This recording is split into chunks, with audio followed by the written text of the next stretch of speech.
Mzibambo uyu mukumuona apayu mutu wake unatembenuzika kuyang'ana pansi mmene mukumuoneramu mpaka kalekale. Munthu uyuyu ndi ndani? Ndi chani chinachititsa mutu kutembenuzika pansi? Moyo wake wa masiku onse umamuyendera motani? Ndine Dean Studios, khalani pompo pomwe nkhani ikupitilira osayiwala kutsatsa malonda anu aja ndi ife a Dean Studios kuti Amalawi awadziwe. Dzina lake ndi Claudio kuchokera ku Bahia, Brazil. Anabadwa zabwinobwino muja momwe aliyense abadwira, koma atabadwa madotolo anauza mayi a Claudio kuti mwanayo wabadwa ndi vuto lalikulu lotchedwa Arthrogryposis Multiplex Congenia AMC, ndipo pa chifukwa ichi satha 24 hours akadali moyo mwanayo. Koma ndi uyu lero ali ndi zaka 47, mutu wake unatembenuzika moti madotolo palibe chomwe akanapanga. Miyendo inapowala ndipo mikononso chimozimozi. Amayenda ndi mabondo araundi nyumba mwawo ndipo satha kuchita zambiri zomwe inu ndine timapanga. Amasamalidwa ndi mayi yake ngakhale anakwana zaka zonsezi 47. Chikondi cha mayi yake chimakhala pafupi naye mothandizananso ndi mphwake wa Claudio. Amadyera direct pakamwa popanda kugwiritsa ntchito manja, ndipo amamwa chogadama chomwecho. Mayi yake sanamusiye chomwechi mwanayi, koma kumpezera mphunzitsi oti angomuphunzitsa chabe kuwerenga, ndipo zinaterodi.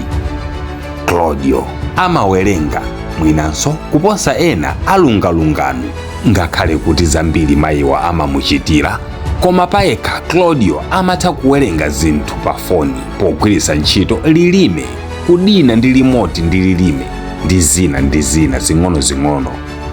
Claudio iye ati popeza kuti iye ndi munthu payekha amatha kuziphunzitsa zinthu zina ndi zina kuti azipangako yekha, popeza nkutheka moyo nkuzakhala wautali kwa iye. Sanafune kuziyang'anira pansi koma kuuphunzira moyo mmene nthawi zonse timanenera kuti moyowu ndi mpikisano unayambira ife tikufuna kubadwa. Pa chifukwa ichi lamulo la mpikisanowu siugonjera panjira mpaka kufikira tsiku uzapume mpweya wako omaliza. Claudio anayamba ka programu kophunzitsa anthu zinthu zina ndi zina kwawoko ku Brazil, ndipo amakhala akupita m'mastage osiyanasiyana ndi ulangiziwu. Amaphunzitsa anthu zambiri zochitika mdziko lino, poteno amakondedwanso kwawoko. Ali ndi mnzake wapamtima yemwe nthawi zina amatha kumutengera kunja kwa nyumba yawo kukacheza. Moyo wake wa tsiku ndi tsiku ndi wokondwa ndithu, chifukwa amadziwa kuti ichi chinachokera kwa mwini kulengayo. Anzanga mukuonera, ndi mtendere uti wa Mulungu omwe inu mukuukana? Ndinu abwinobwino ziwalo zonse m'malo mwake. Chokukanikitsani nchani mpaka tsiku lonse nkumatha osampembeza mwini kupumayo? Ndithu Mulungu azatifunsa ndi kutilanga nawo mtendere umenewu. Chonde phunzirani phunziro lalikulu mu nkhani imeneyi, poti nane pali zomwe ndikuphunzira mbali inayi.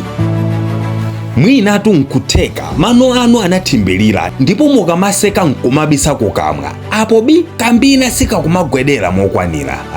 Inu kulitu Amkoko Traders of All Herbal Wellness. Awa ndi amaking omwe akugulitsa mahebo m'Malawi muno pena paliponse. Sizokhazi, iwo amapezeka ndi mahebo ali kango la mkati ndi lakunjanso, zikang'a, BP, sugar, gasi, kusabereka, abambo simukuchangamuka kogona ndi zina zambiri zomwe sindingamalize kuzitchula. Mahebo awowa ndi ochokera ku mayiko akunja monga ku India, China komanso Italy. Amkoko Traders of All Herbal Wellness akuthetsa zonsezi mu nthawi yochepa. Akupezekera kumponera, koma ali ndi mabranch awo kuzomba, Blantyre ndi madera ena. Amatumiza kwina kulikonse komwe inu muli. Musachedwe, imbani foni ndipo azakuthandizani mwa ukadaulo wawo.